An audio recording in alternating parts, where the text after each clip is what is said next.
Good afternoon on what is a warm, bright and sunny day. It is Sunday the 13th of August. I've got a nice hot cup of tea and a box to continue unboxing. And what I'm going to pull out of there is this section, the secret files of Section D, espionage role-playing in a world on the brink of war. Complete setting for Savage Worlds Adventure Edition, dashing heroes and dastardly villains, incredible tales of adventure. So, the Secret Files of Section D is a Savage Worlds powered pulp action role-playing game exploring the highly classified files of the British Secret Intelligence Service. Formed in 1938, SIS, Section D is a clandestine operations division officially tasked with gathering intelligence on fascist and Bolshevik powers in Europe. Unofficially, there are much greater threats to the Empire and even the world. Section D agents ultimately become embroiled in ventures and plots deeper and more fantastic than it is deemed safe to tell the general public.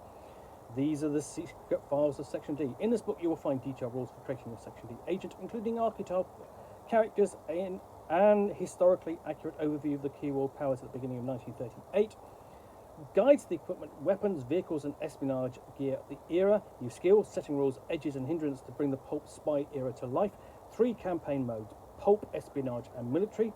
An overview of the intelligence services of the major powers in 1938. Tools for GMs to create over-the-top villains, their minions and their amazing devices. Mission and MacGuffin generators. Enemies including soldiers, spies, cults, secret societies and stranger things. So think of this then sort of like as the Indiana Jones role-playing game, but without the fedora and the whip.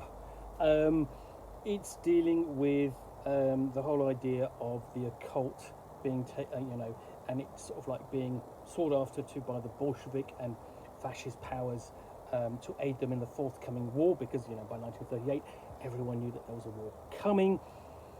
And in 1938, essentially, you've got about 18 months to 2 years to kind of prepare yourself for what's coming. So there's quite a bit of scope for adventures and daring do in the period leading up to the war and then at the start of it. So we open up. Nice bit of artwork in the front end papers, whereas it's a bit more plainer in the end papers at the rear. But what you've got is list of further reading there. So we've got the credits.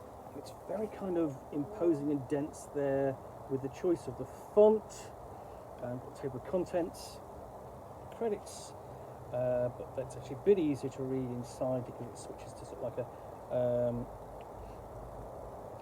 an easier font. So we have a letter from SAR's headquarters in Vauxhall Cross, London, and an introduction, and the first instance sort of like what could be up against Nazis sort of flying saucers, which is a little bit early for sort of like for their inclusion. You think they come along later in the war, but it's not to say that the Nazis couldn't have started investigating them before the war. So talking about SIS and Section D, separating fact from fiction. So essentially talking about the history and the fantasy of the setting of this role-playing game. And with a timeline and suggested ideas on arcane backgrounds and powers and personalities before we get into a guide on setting rules. So they modify the rules, so including multiple languages and handling cryptography. New setting rules, about heroes. So, but Blaze of Glory, Hero in the Waiting, Cliffhangers, Buckets of Bennies, Handling Demolitions, Fear of the Dark, and the like. And including Hollywood guns for essentially cinematic gunfire, the shock and awe of it, and villainous abilities too. So a discussion of cryptography and how to handle that in the game, cracking the code, because obviously the whole thing, the whole element of sort of like the Enigma machine, breaking German code throughout the war, and that being kept a secret until well into the 1970s and 80s. Morse code and using that, cliffhanger rules, and we've got an example of how that's done, with after action most secret report. So that has a little bit of verisimilitude to sort of like, how does this work? Well, here's an example we're going to give it to you in a secret file. Resolving and rewarding actions, handling demolitions,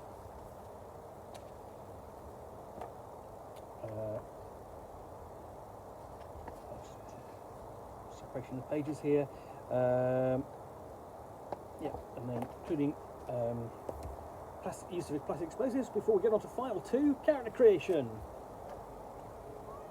So campaign style, character concepts, and creating an agent, and essentially going through the process that you would use in Savage Worlds to create a character.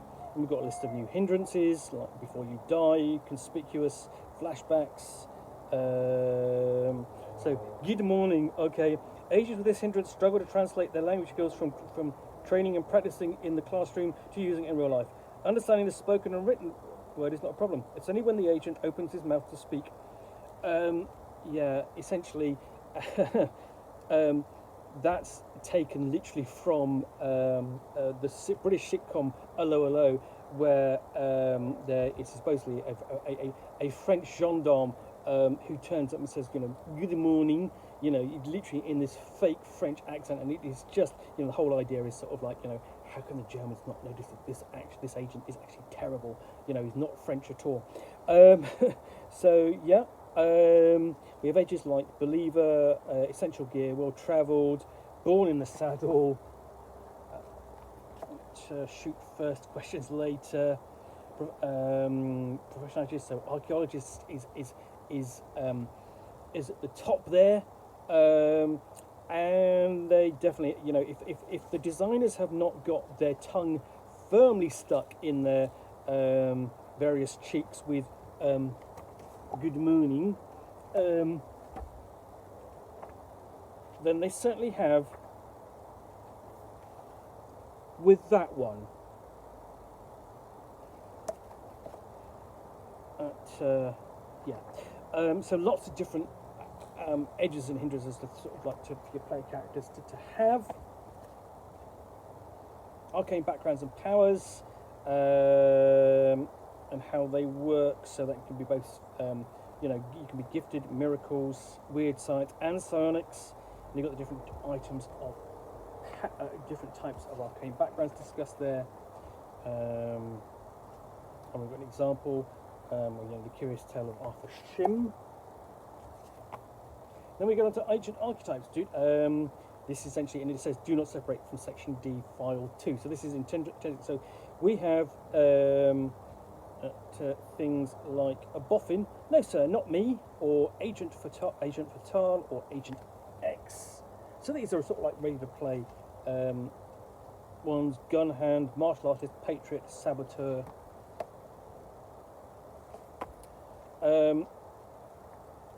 I'll have to say, the artwork in this book is both is either both comically brilliant or comically bad, because it's sort of like, it feels appropriate to the setting, but it's just not good artwork. It feels like it should be period pieces, and it's really trying for that. Yeah, it really kind of feels sort of like very cartoonish and rough. We've got a list of all the possible equipment. So general gear, vehicles, aircraft, including of course you've got to have a flying boat in there, because you know, essentially section D has its own flying boat. But yeah, no, flying boats are sort of like the major means of getting across wide distances. And we have a list of weapons, including prototype weapons and silenced weapons. And what you've got there is like the well-rod single shot silenced pistol, and then a full list of various handguns and rifles.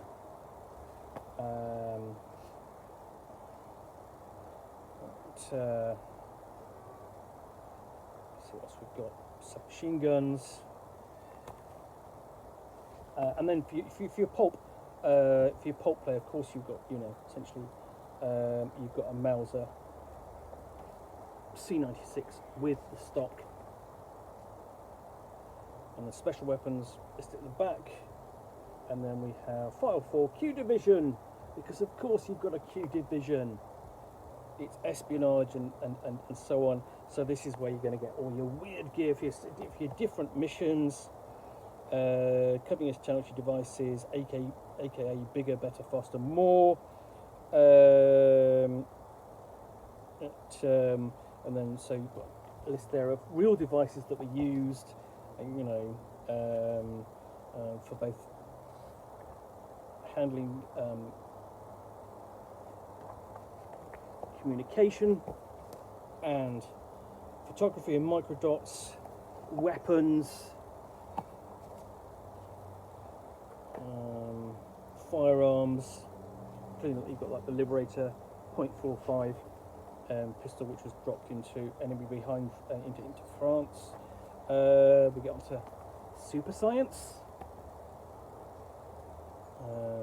and trappings, activation and use, requisitioning devices.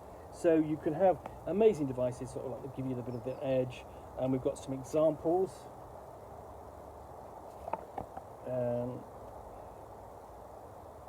Such as hiring faceless running shoes, which gives you a boost on speed, concealment and detection equipment,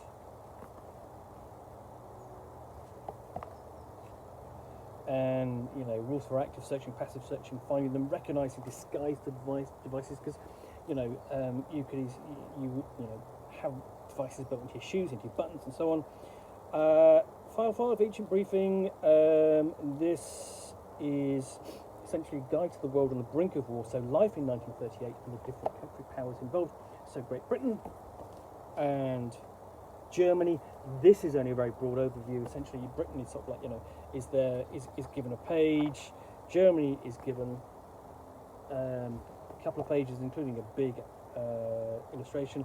United States get a couple of pages as well. Japan and France. The Soviet Union, Italy, Africa and Asia, sort of like get minor sections at the end. And as far as I can see, South America gets completely ignored.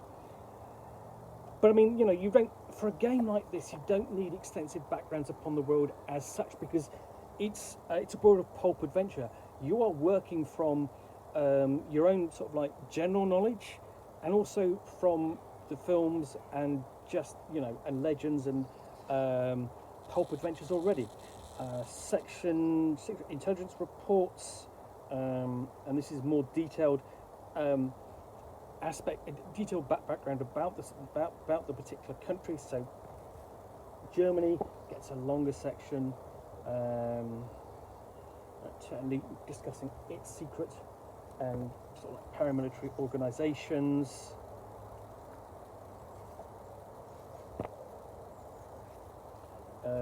Similarly for Italy, Japan, and so you said for France, the Soviet Union, United States of America.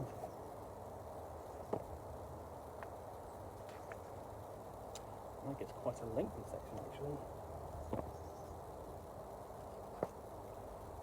Also, the Vatican and Great Britain itself. And then non-player characters and villains. So we have a list of archetypes and their motivate, and a table of their possible motivations and loyalties and relationships. And we've got an example of how to create that with an NPC using those tables, and how to create a villain. Personality traits, applying weaknesses to them.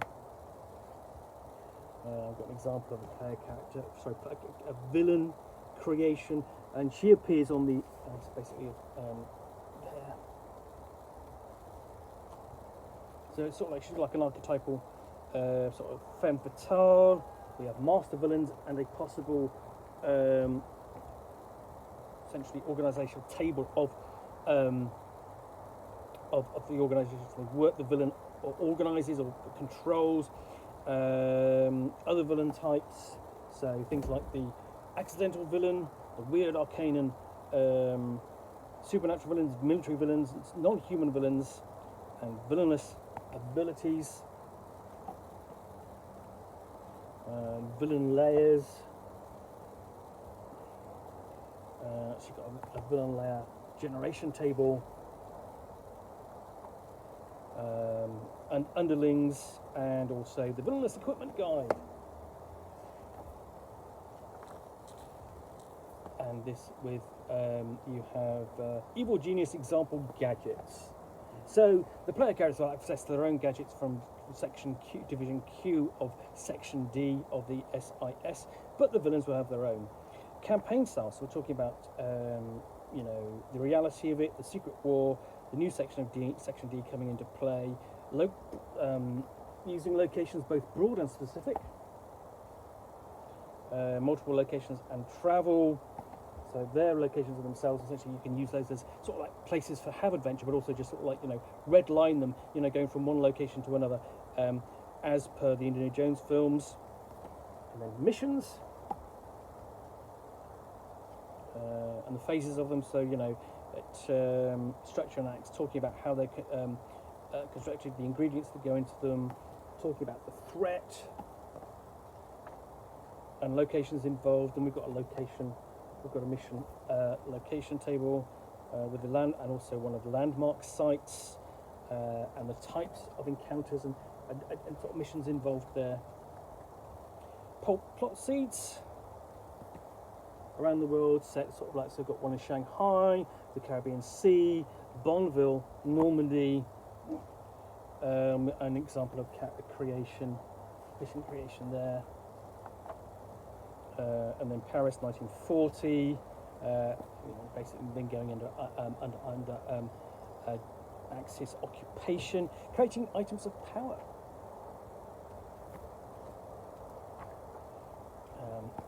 So these can be sort of like your big MacGuffins of the campaigns, and you basically guide to creating them. And then types of campaigns, you basically give them plot points and edges as well. Or then we go on to espionage campaign, and this is one essentially campaign style. It's resident agents and mission based, and it's set in the neutral state. So we've got including Geneva for Switzerland, Lisbon for Portugal.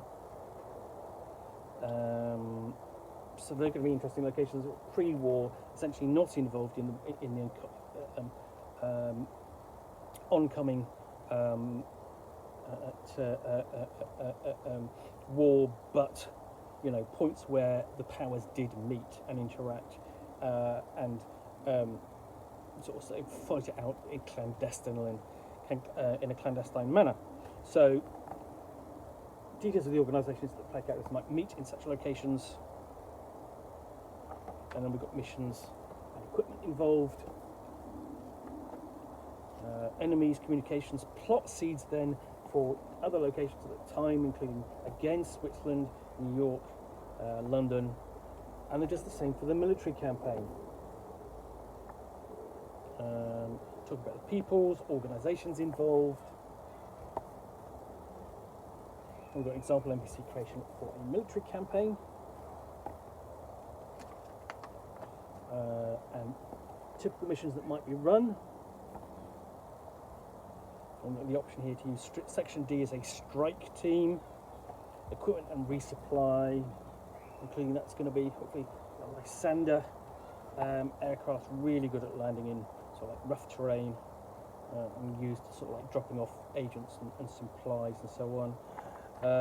Communications, building a network for military campaigns, and handling recruitment of enemies. And then we've got sort of things like organising enemies, extraordinary enemies, and timeline. So as time goes by, this is a sandbox campaign, timeline for the Netherlands and Venlo for the period if you're running a military style campaign. Military plot seeds. And then we got threat assessments. So then we have enemies of the Empire. So we've got basically standard military personnel, minions, henchmen, and elite archetypes from the different nations. So Germany, Italy. You've got basically a uniform recognition guide. Kingdom of Italy, Japan.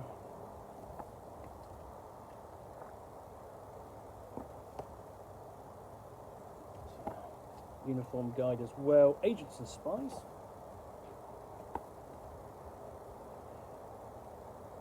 And then cults and secret societies, including the Nazi spider cult.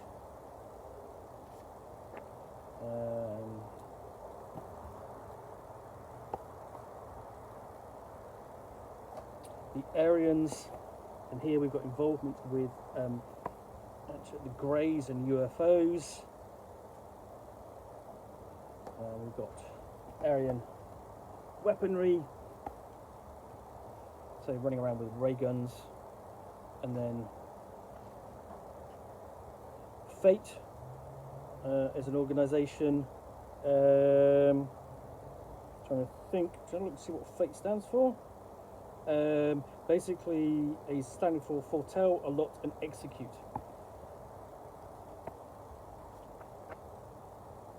With adventures, hooks, and NPCs. The Cult of the Muahaha.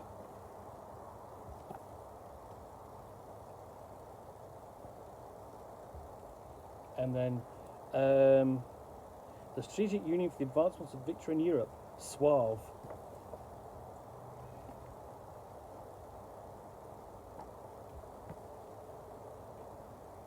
And the other sort of thing is sort of like is sort of like to do this as sort of like kind of in the style of sort of like the early scenes of Hellboy, where you're tackling, German occultism as sort of like military and spies and so on. Then we've got human foes, including a femme fatale, assassin, martial artist, weapon master, police officer. Of course, he's not a foe. No police officer is ever a foe. He's always there to help. Monsters and Stranger Things.